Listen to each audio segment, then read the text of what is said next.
Respirar, só um minutinho. Abre aí, vai abrindo a sua Bíblia aí, por favor, em Mateus capítulo 9.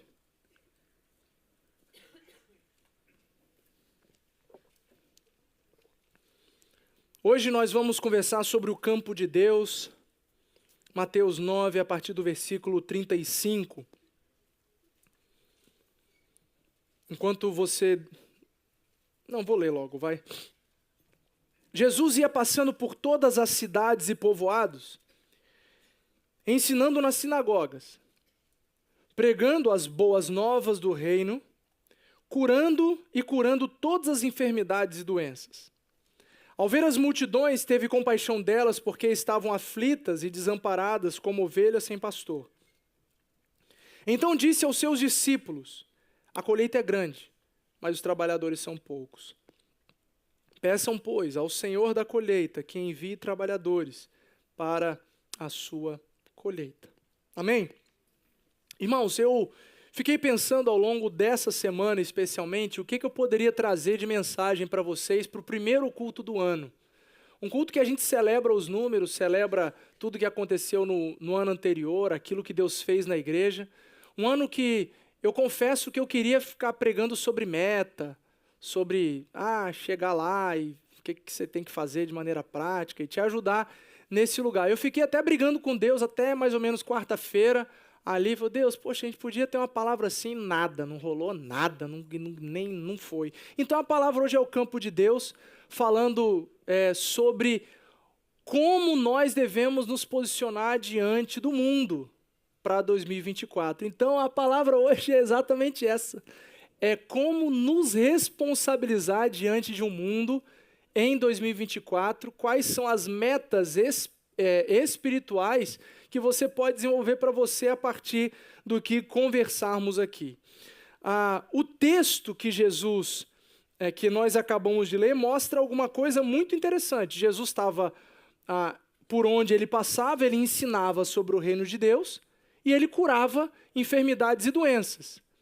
É interessante que Jesus, a gente falou na semana passada sobre ele ser a boa notícia. Jesus, sendo a boa notícia, ele não poderia carregar outra mensagem a não ser a boa nova. Porque ele era a boa nova. Então, onde ele chegava, a boa notícia, as pessoas chegava. Então, Jesus é essa pessoa. Então, o que ele fazia era falar daquilo que ele está cheio, daquilo que ele vivia. Então, Jesus, ele, como a boa notícia, ele pregava sobre a vida do reino de Deus e ele curava todas as enfermidades e todas as doenças. Isso aqui está fato. Só que aí, depois que ele olha, depois que a gente recebe a informação no texto de que onde ele passava ele fazia isso, ele olha para as multidões, e está no plural, ou seja, tinha bastante gente, e se compadeceu delas. Por quê? O que está no texto aí? Gente, me ajuda. Por que ele se compadeceu? Estavam aflitas, desamparadas, abandonadas. Estavam como ovelhas sem pastor. E aí Jesus então tem uma constatação, na verdade duas, uma constatação e ele dá uma informação. A constatação é: estão como ovelhas sem pastor. O povo está aflito. O povo está abandonado, está sentindo sol, o povo está vazio. Essa é a constatação de Jesus. E ele dá uma informação.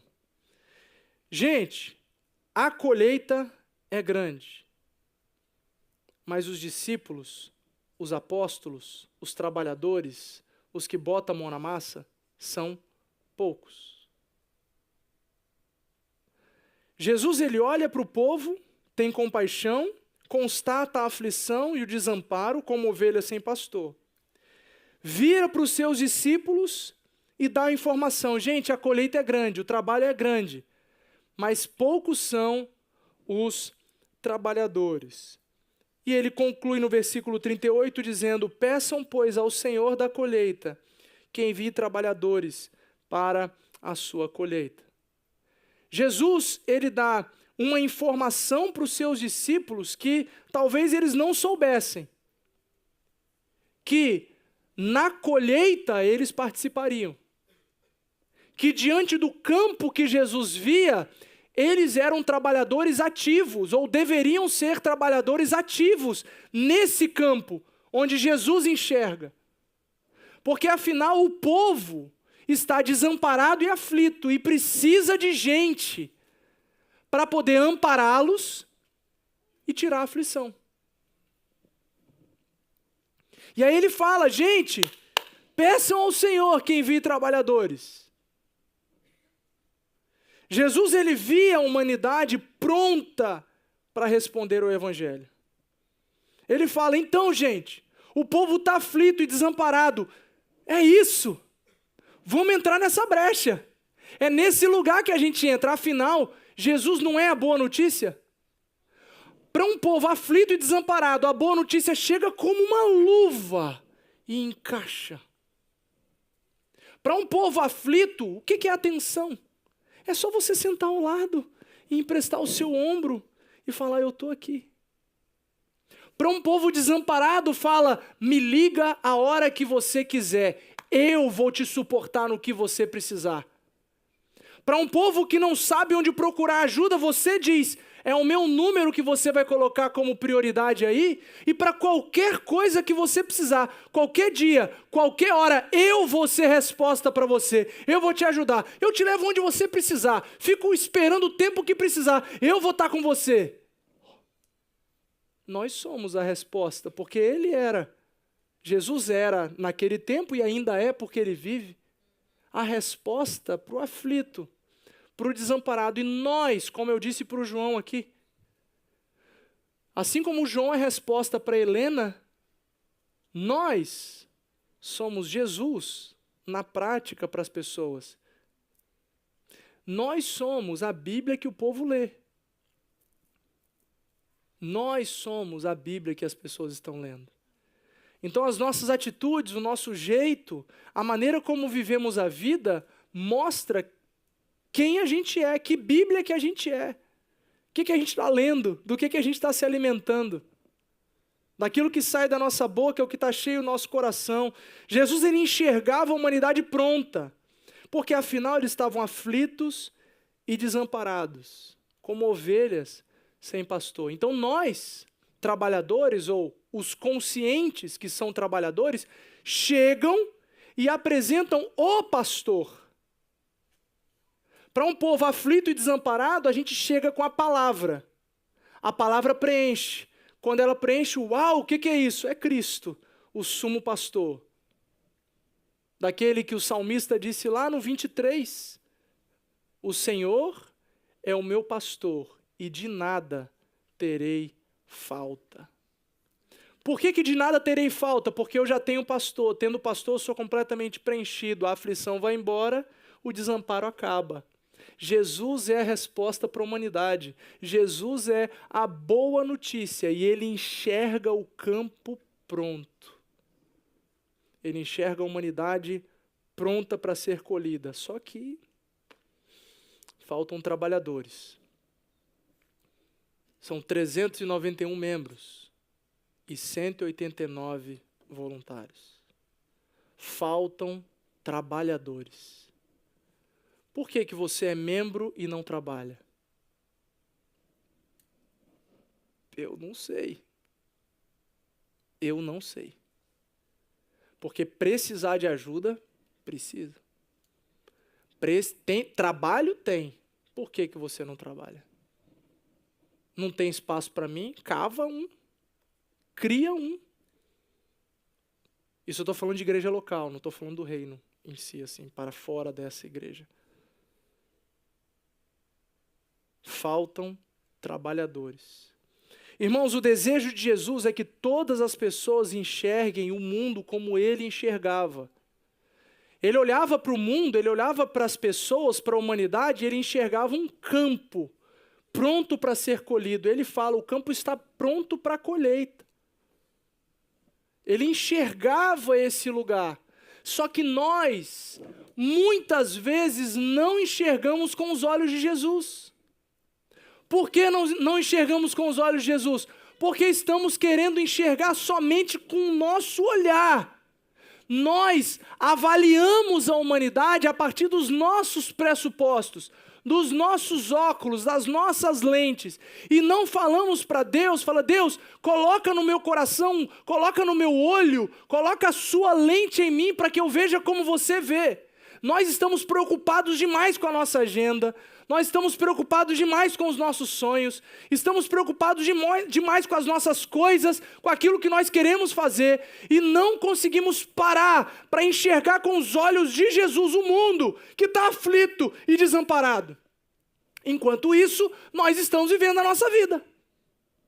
Enquanto o mundo está aflito e desamparado, nós estamos delícia vendo filme no cinema. Todos os dias vendo maratona de Netflix.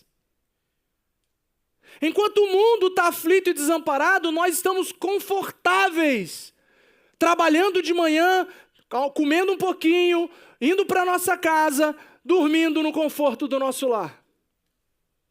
Enquanto o pau está quebrando, o mundo está morrendo, o povo está chorando, a fome está assolando, nós estamos com os nossos bolsos cheios de dinheiro, pensando na gente. O que está acontecendo? Os trabalhadores são poucos. Os trabalhadores são poucos e eu não sei o que está acontecendo, porque Jesus certamente sabia, mas ok. Eu tenho uma suposição, vou arriscar alguma coisa. Faltam trabalhadores porque as pessoas ainda não entenderam quem é Jesus e o que significa viver no reino de Deus. Jesus não é alguém que eu coloco dentro dessas paredes aqui. Não é alguém que eu concebo com a minha memória, com a minha inteligência. Jesus é maior do que a minha possibilidade de entendê-lo, de compreendê-lo. Jesus é transcendente, ele é eterno, ele é poderoso, ele é imortal, ele não foi criado, ele é grandioso, ele é maior do que você e eu. Então não adianta nós tentarmos conceber quem é Jesus integralmente, mas nós precisamos buscá-lo incessantemente, todos os dias, para conhecer um pouquinho mais, um pouquinho mais, um pouquinho mais. Não pode ser normal. A relação com Deus não pode ser normal. Ontem eu estava com meu filho, estava com o Daniel conversando, e eu não sei como que a gente entrou nesse assunto, mas eu disse para ele, filho, é por isso que papai lê a Bíblia. Ele perguntou, papai, na Bíblia tem tudo? Eu falei assim, tudo, filho, tudo. Mas assim, tudo, até coisa de comida? Eu falei assim, tem coisa de comida. Tem sim, filho. Tá, então, tudo que eu preciso está na Bíblia? Eu falei assim, tudo que você precisa entender sobre a vida está na Bíblia, sim, filho. Entender sobre a vida, entender sobre Deus, sim. Ele, uau. Eu falei assim, então, por isso que papai tenta ensinar você a sempre ler a Bíblia. Papai lê a Bíblia. Papai lê a Bíblia porque eu quero conhecer mais e mais a Jesus, mais a Deus. Aí ele, papai, mas você já não leu a Bíblia? Eu falei assim, já, mas eu não entendo tudo. Eu não consigo decorar tudo. E todo dia a Bíblia fala alguma coisa diferente para mim.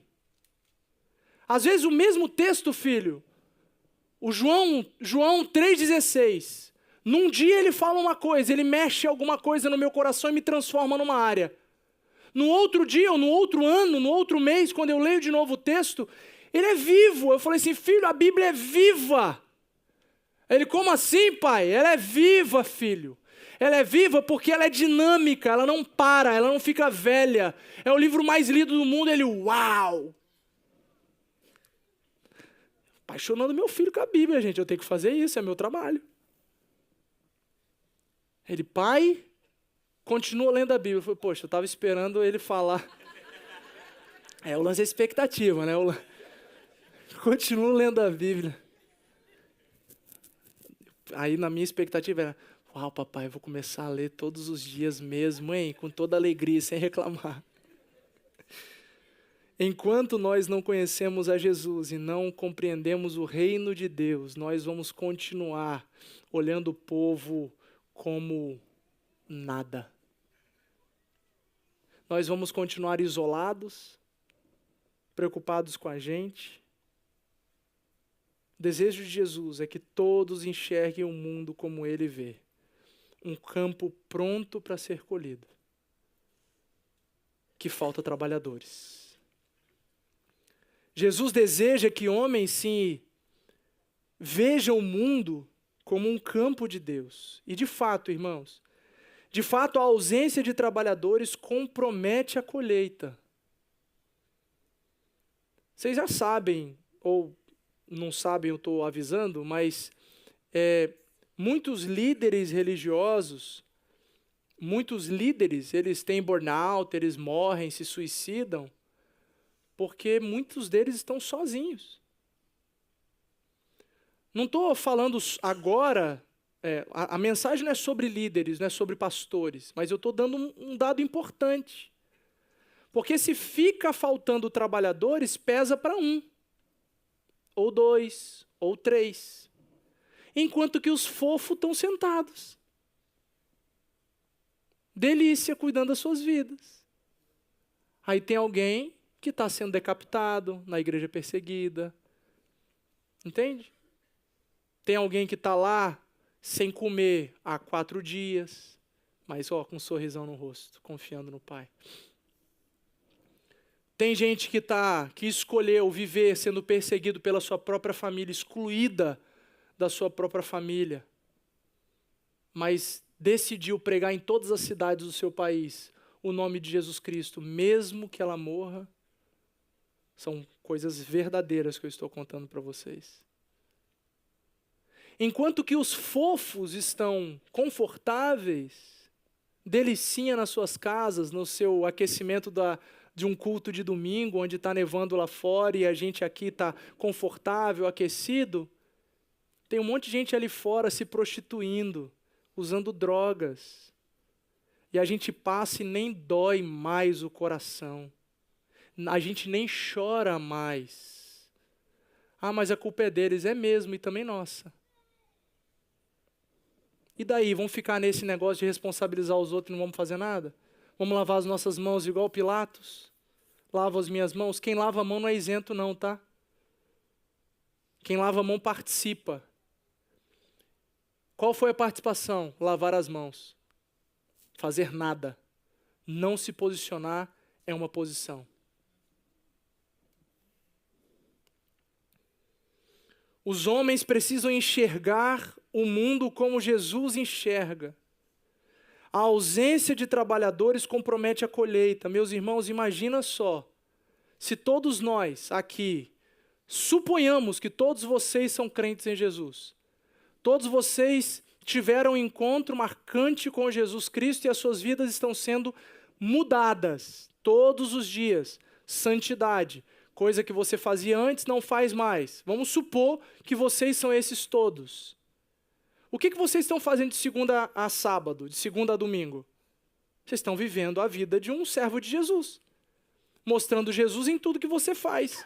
Quantas pessoas teriam aqui? Quantas pessoas você batizaria? Quantas pessoas você discipularia? Um monte. Mas por que a gente não tem isso? Porque nós não entendemos quem é Jesus e nem o que é o reino de Deus. Nós estamos de boa, vivendo a nossa vida. Se vocês, todos vocês e eu, estivéssemos comprometidos com o reino e a sua mensagem de boa nova, nós estaríamos olhando o aflito e ajudando ele. E não preocupados se eu pegar do meu bolso e der para ele para ajudar na sua aflição, se vai faltar para mim. Você entendeu? Se eu abrir mão da minha agenda para poder socorrer um aflito, se eu não estou preocupado se vai dar tempo de eu fazer depois. Você entendeu? A gente está preocupado demais com a gente. Esse é o nosso maior problema, o nosso egoísmo. O egoísmo tem sido o maior demônio dos nossos tempos. Nós somos egoístas com a nossa agenda, nós somos egoístas com aquilo que nós gostamos. Nós gostamos do conforto. E eu não estou falando que é pecado ter conforto, gente. Entenda bem, eu estou fazendo um contraponto. São poucos fazendo por muitos. São poucos fazendo por muitos. E esse negócio de, já tem muita gente. Quer me ver nervoso é você falar um negócio desse. Pastor, não precisa, né? Olha, a igreja é tão boa, tanta gente. Olha, tem igreja lá que não tem nem 10 voluntários, vocês têm 189. Uau! Tá pouco. Precisa de mais. Precisa de gente trabalhando aqui e fora daqui, precisa de mais engenheiros, fazendo engenharia para a glória de Deus. Precisa de mais arquitetos, mais matemáticos, mais businessmen, precisa de mais gente trabalhando em mercado, precisa de mais faxineiro, precisa mais de construction trabalhando nesses lugares para a glória de... Precisa de mais trabalhadores, precisa de mais trabalhador. Você é um trabalhador. Você não é o servido. Você está para servir, você está para lavar pé, você está para derramar perfume nos pés do mestre e enxugar com os cabelos. A oração nossa, quando Jesus fala, no versículo 38, peçam, pois, ao Senhor da colheita, que envie trabalhadores para a sua colheita. A oração é que nasçam, surjam, homens e mulheres cheios de esperança para que possam colher outros homens que vivam somente para os seus semelhantes e para Deus. Essa é a nossa oração. Gente, eu sou tão egoísta, tão ruim, eu sou ruim por dentro. É muito difícil. O bem que eu quero fazer eu não faço, e o mal que eu não quero fazer, esse eu faço. Eu luto contra isso todos os dias da minha vida. E a minha oração é, Senhor, bota um novo coração em mim. Um coração doador. Um coração que prioriza o outro. Um coração que não pensa em mim. Eu não oro sobre o meu coração. Estou com tanta saudade de mim mesmo. Não. O natural é a gente se fechar para nós. Esse é o natural, a gente se isolar, se esconder, fazer as coisas para o nosso jeito, para o nosso gosto, para aquilo. É para nós. Então, só ora pelos outros. Ora para que você se apaixone, para que você enxergue como Jesus enxerga. Pede a Jesus para que te dê coragem de poder obedecer, de aceitar os desafios. Movimenta. Jesus está querendo tirar você hoje de manhã da inércia, desse lugar parado, não importa a sua idade, não importa o quanto que você já fez. Não importa o quanto que você já fez, é pouco. É pouco. Precisa de mais, porque tem um monte de gente dando sangue ainda. Um monte de gente morrendo, e você precisa morrer também. Vamos morrer junto, gente. Depois que Jesus constatou tudo isso, olha que interessante. Capítulo 10 de Mateus, versículo 1. Jesus se compadeceu da multidão. O texto fala, no 35, relata o que Jesus fazia, que era pregar na sinagoga as boas novas do reino, curava os enfermos e as doenças, beleza. Aí depois ele fala que as multidões estavam ali e que ele estava compadecido delas, porque estavam aflitas e desamparadas, como ovelhas sem pastor. Depois ele fala, nossa, mas faltam trabalhadores, a colheita é grande, faltam trabalhadores. E o 10:1 fala o quê? 10:1 é, chamando os seus 12 discípulos, deu-lhes autoridade para expulsar espíritos imundos e curar todas as doenças e enfermidades. Em seguida, os enviou. É verdade, a colheita é grande, o campo está pronto, é enorme o campo. Os trabalhadores são poucos, é verdade, mas vão vocês. Preguem o evangelho, não sozinhos, cheios de poder e autoridade. É verdade, o campo é grande, a colheita é grande, o desafio é enorme, os trabalhadores são poucos, tudo isso é verdade, mas eu vou. Eu respondo por mim. Eu não espero você se movimentar para que eu me movimente como você se movimenta. Não vou esperar o pastor mandar para eu poder me movimentar. O meu líder de célula mandar, a minha mãe, o meu pai, o meu melhor amigo. Não. Eu entendi quem é Jesus e qual é o meu papel no reino. Eu vou trabalhar. São poucos trabalhadores. Precisa de mim, eu vou. Eu sou a resposta para um mundo aflito e desamparado. Eu sou a própria representação de Jesus na vida daquele que não conhece a Cristo. Eu sou aquele que carrega a boa nova, a mensagem da boa nova. Sou eu. Eu vou dar resposta. Irmãos, Jesus nunca nos convidou para sermos frequentadores ou membros de igreja. Obviamente, eu preciso fazer um disclaimer, uma ressalva, dizendo que igreja é fundamental. Porque é aqui que o pau quebra. É aqui que a gente se aperta. É aqui que, dá certo e errado. É aqui que a gente se ajuda, é aqui que a gente se apoia, é aqui que a gente cresce. Mas Jesus não te chamou para ficar aqui. Não. E eu acho que a gente gostou demais disso aqui. Ao longo dos anos, a gente gostou demais de ir no domingo na igreja, de esperar o pastor visitar, o pastor ligar, de falar que eu te amo, de falar, não foi no culto hoje, irmão, irmã, que saudade, o que houve, tá doente? A gente gostou demais do sistema, entende? A gente gostou demais de ser importante. A gente gostou demais de ficar confortável.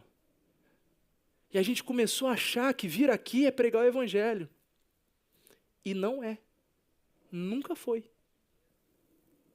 A gente começou a gostar demais que tinha alguém que a gente paga, que é o pastor, que a gente paga para fazer o que eu tenho que fazer. E a gente ficou de boa. Estou pagando o meu dízimo, que é o termo que a galera fala, né? Estou dando o meu dízimo, tem ele lá para fazer um negócio e que ele faça. Ao longo dos anos a gente gostou desse lugar institucionalizado, sendo que Jesus nunca nos chamou para vivermos essa institucionalização.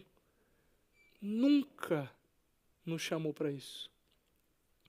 Ele nos chamou para uma vida comunitária, onde eu sirvo você e você me serve, onde eu ajudo você e você me ajuda, onde nós dois, conscientes e empoderados, vamos para o mundo pregar Jesus, vamos trabalhar pregando Jesus, vamos viver pregando Jesus, vamos fazer negócio pregando Jesus. Pelo amor de Deus, não é sobre santo e profano, não é sobre dominical e mundano, não é sobre isso, é tudo que eu vivo, eu sou um trabalhador do reino, porque eu carrego a mensagem de boa nova, eu sou de Jesus. Tudo que eu falo, tudo que eu faço, precisa mostrar Jesus. Acorda, povo! Acorda, gente! Não é sobre domingo, não é sobre igreja local, não é sobre números, é sobre o quanto que eu assumo o meu papel de trabalhador. O quanto que eu vou mudar o mundo com a minha vida, com o meu jeito, com o meu exemplo. É o quanto que eu como, bebo de Deus, conheço Deus e transpareço isso para os outros. Vou para o meu quarto, como de Deus, conheço Deus, busco a Deus, amo a Deus, choro com Deus, peço perdão porque eu sou um vacilão. Esse egoísmo que me atrapalha, aí eu me encho e vou para o mundo. Não é sobre líderes que te aplaudem. Não é sobre o quanto que as pessoas gostam que você chega aqui cedo no domingo de manhã para fazer o que você faz, sei lá o que você faz. Não é sobre isso. E também não é sobre o quanto que você dá casaco, ajuda a pessoa com cesta básica. Não é isso, gente, não é isso. É sobre você refletir a glória de Jesus. O campo está branco e são poucos trabalhadores. Lá no seu trabalho, na sua empresa, lá no seu banco, você tem que dar um jeito de falar de Jesus. Você tem que dar um jeito. Crie estratégia. Abre uma célula lá no seu banco. Eu treino você. Você vira um líder de célula no banco do seu banco lá, do seu trabalho. Sua empresa. Abre uma célula. Começa lá no horário do seu almoço. Ah, mas são 15 minutos, faz 10 de célula. Abre um salmo e troca ideia. Irmãos, são poucos os trabalhadores, porque Jesus nunca nos chamou para sermos frequentadores e membros de igreja. E a gente gostou demais desse negócio que gera conforto e que me isenta da responsabilidade de pregar. Ele nos chama para acolher, não para sentar no banco. Ele nos chama para trabalhar, não para gostar de pregação, gostar de louvor, gostar de ministério infantil, gostar da vibe da igreja, gostar que os pastores são legais, que são super jovens. Obrigado. Você riu alto, hein? Você riu alto aí. Controla. Entende? Ele não te chamou para isso. Não chamou você para isso. Jesus nos chama para participar daquilo que ele já fez. Ele já, na cruz do Calvário, ele já salvou a humanidade. É ele que convence. Nós precisamos só nos dispor a não vivermos para nós. Você entendeu essa mensagem? Gente, essa é a grande mensagem de hoje. Se a gente abrir mão da gente, a gente ganha o mundo. Se a gente desistir de querer ganhar, de querer arrebentar, a gente tem um casamento melhor, inclusive. A gente gera melhores filhos, a gente tem relacionamentos melhores. É ele que convence, a gente só se dispõe. Quando a gente vai na direção do próximo em amor e em serviço. Irmãos, é preciso pregar o evangelho de Jesus, não o evangelho que eu encaixei na minha cabeça e entendi do jeito que eu entendi. O evangelho de Jesus, ele é bíblico, não é aquilo que você acha.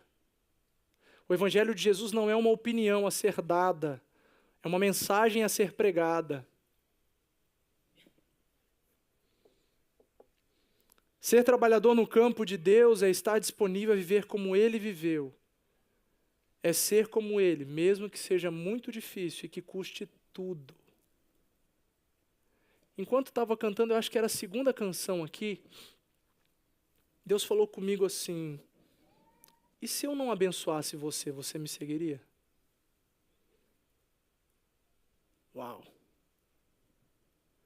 Eu respondi que sim. Mas ele nunca parou de me abençoar. Entende? Eu não quero ter que chegar nesse lugar.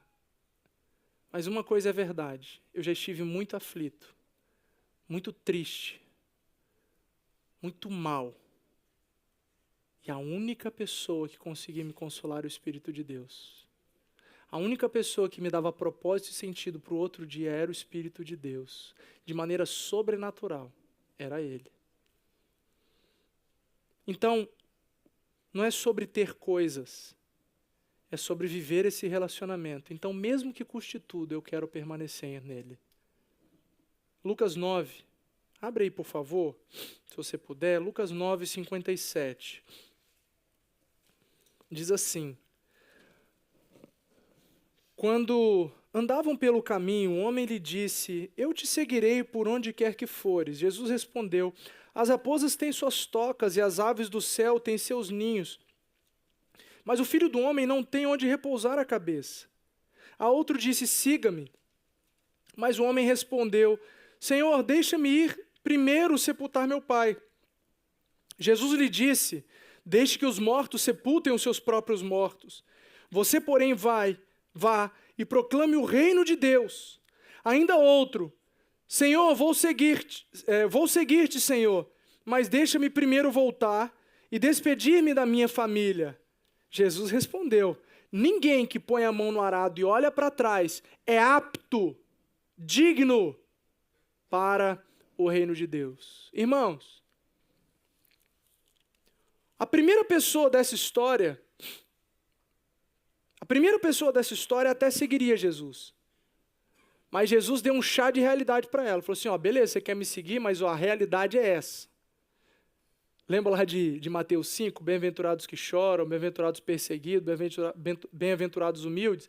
Chá de realidade. Ó, seguinte, aqui o pau quebra, amigo. Aqui não tem conforto, não tem sombra e água fresca. Aqui você é soldado, você vai botar arma e vai guerrear. Aqui não tem férias, não tem 13º, não tem bônus, não tem nada. Aqui é o pau quebrando, beleza? A gente não sabe se ele seguiu. É possível que não tenha seguido, porque a Bíblia é muito didática quando ela quer mostrar que alguém, diante de uma confrontação, ela mudou. Então aqui não tem silêncio. Então, no silêncio, provavelmente esse cara baixou a cabeça e parou de andar com Jesus. Lembra que ele já andava com Jesus. E aí ele queria ser o delícia. Assim, eu quero que você me note, Jesus. Ah, é? Então, comigo é assim, ó, pá. Ah, não, então, até mais. Outro dia, quando eu ficar mais velho, quando eu ficar mais velho, quando eu sair da juventude, quando eu curtir tudo que eu quero curtir, depois da experiência tal, eu vou, Jesus, beleza?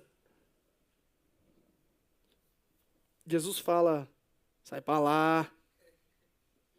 O segundo e o terceiro da história, eles tinham outras prioridades. Eles queriam administrar as coisas da sua vida e ainda queriam seguir a Jesus. Jesus falou assim, enquanto eu não for a prioridade para você, você não é apto para o reino. Então agora eu tenho duas perguntas para você. Na verdade é uma só. Qual desses que você é? Você é daquele que quer seguir diante da realidade, que de repente você não vai ter todo o conforto da vida, todas as coisas maravilhosas que você quer, você não quer mais seguir a Jesus? Ou você é aquele que está tentando administrar a sua vida pessoal com a sua vida cristã e tentar separar essas coisas como duas coisas diferentes e deixa eu resolver minhas coisas primeiro, depois eu vou te seguir, Jesus? Deixa eu fazer minhas paradas aqui enquanto eu vou tentando fazer as suas aqui também. Qual desses que você é? Porque nenhum desses são aptos para o reino de Deus. São dignos do reino, porque o reino de Deus é sobre prioridade nele. E o reino de Deus é sobre completa confiança, de que mesmo sem travesseiro, mesmo sem toca, mesmo sem ninho, o Senhor nos sustentará. O Senhor nos sustentará. Arregaça as mangas. Arregaça as mangas. São poucos os trabalhadores. Mateus 25, 24 a 30.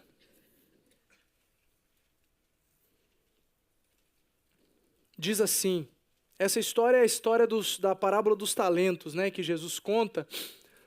O Senhor deu talentos para vários servos. Quando ele voltou, os servos apresentaram os talentos multiplicados, mas eu quero enfatizar o servo mau, do versículo 24, capítulo 25 de Mateus. Por fim veio o que tinha recebido 1 talento e disse, eu sabia que o Senhor é um homem severo, que colhe onde não plantou e junta onde não semeou. Por isso tive medo, saí e escondi o seu talento no chão. Veja, aqui está o que lhe pertence. O Senhor respondeu, servo mau e negligente, você sabia que eu colho onde não plantei e junto onde não semeei? Então você deveria ter confiado o meu dinheiro aos banqueiros, para que quando eu voltasse, o recebesse de volta com juros. Tirem o talento dele e entreguem-no ao que tem 10, pois a quem tem, mais será dado. Recompensa, e terá em grande quantidade, mas a quem não tem, até o que tem lhe será tirado. E lancem fora o servo inútil, nas trevas onde haverá choro e ranger de dentes. Meus irmãos, isso aqui é muito sério. Todos nós recebemos talentos de Deus. Todos nós temos habilidades que o Senhor nos deu. Se estamos usando essas habilidades para o nosso bel prazer, somente para nós, para os nossos e para os nossos sonhos, você é um servo mau e negligente. Você está escondendo o dom e o talento que Deus deu para você, para que você multiplique. Multiplicação de talento, multiplicação de dom, é vida sendo gerada. É gente do lado sendo gerada. Influenciada. A ênfase minha no servo mau aqui é que ele recebeu, teve alegria para receber, mas quando recebeu também recebeu missão. Seguinte, tem que multiplicar. Aí ele temeu. pensou somente em si, jogou na segurança, sem risco. E o pecado dele foi o pecado muito comum que talvez você compartilhe, que é o pecado da omissão. Eu vou esconder o talento, vou esconder o que você me deu e vou ficar na boa. Quando você chegar, eu te devolvo a minha vida, Senhor. Aí Jesus vai falar assim, então, não é sobre isso que eu tentei te falar a vida inteira. Esse servo mau, ele pecou na omissão, mas ele também não enxergava o Senhor dele de maneira correta. Por falta de conhecimento do seu Senhor, ele falou que o Senhor dele era um homem severo, versículo 24, severo, ladrão, que colhe onde não plantou e junta onde não semeou. Ele não conhecia o Senhor. Ele não conhecia o Senhor. Tanto é que o seu Senhor diz na história, então você falando que eu sou isso aí, é uma pergunta do versículo 26, por que você não pegou meu dinheiro e botou para os banqueiros? Por que você não fez alguma coisa? Tinha saídas para você, várias pessoas te falaram como fazer, o que fazer, onde fazer, várias pessoas falaram com você, a Bíblia falou, eu falei no seu coração e você continuou parado. São poucos os trabalhadores e o campo está aí. E você continua nessa inércia, você continua nesse lugar, entra ano, sai ano. Você não move. O campo está aí e os trabalhadores são poucos. Jesus está chamando todas as gerações, irmãos, esse é o nosso ano. Jesus está chamando todas as gerações para serem influenciadores no mundo. Pois o mundo, o campo, está maduro, pronto para ser livre em Jesus Cristo. Ele não te chama para viver uma religião, mas Ele te chama para uma mudança de vida completa, dessas que pagam o preço para fazer tudo o que tem que ser feito, mesmo que não entenda direito o que é para ser feito. Jesus está te chamando para obedecer, para ser santo, para ser exemplo, para ser imitador, para chamar para si a responsabilidade, para mudar de vida, para mudar de comportamento, para mudar as suas prioridades. Ele está te chamando para que você obedeça, sem saber o que vai acontecer em seguida. Ele está te chamando para entregar, para confiar e para descansar, que Ele vai te recompensar. Irmãos, a recompensa não é a nossa mensagem, mas ela é real. Não é a nossa ênfase, mas ela é verdadeira. E tem chegado a recompensa. Que no campo de Deus, você seja um trabalhador. Não desses que fica sentado e pede para os outros. Em nome de Jesus. Vamos orar?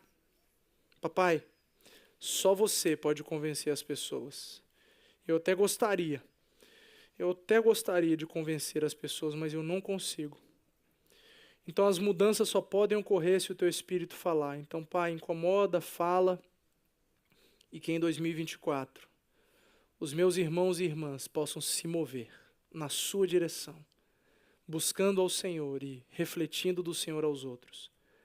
Levanta líderes de células, levanta anfitriões, levanta novos ministérios, levanta novos fazeres, levanta consciência, Pai, de que lá no trabalho eles pregam Jesus. Levanta e derrama a consciência deles para que em casa eles exerçam o ministério que o Senhor deu a eles.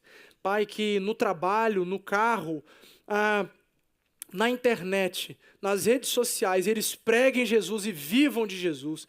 Que os meus irmãos sejam um exemplo em tudo, no escondido e na luz do dia.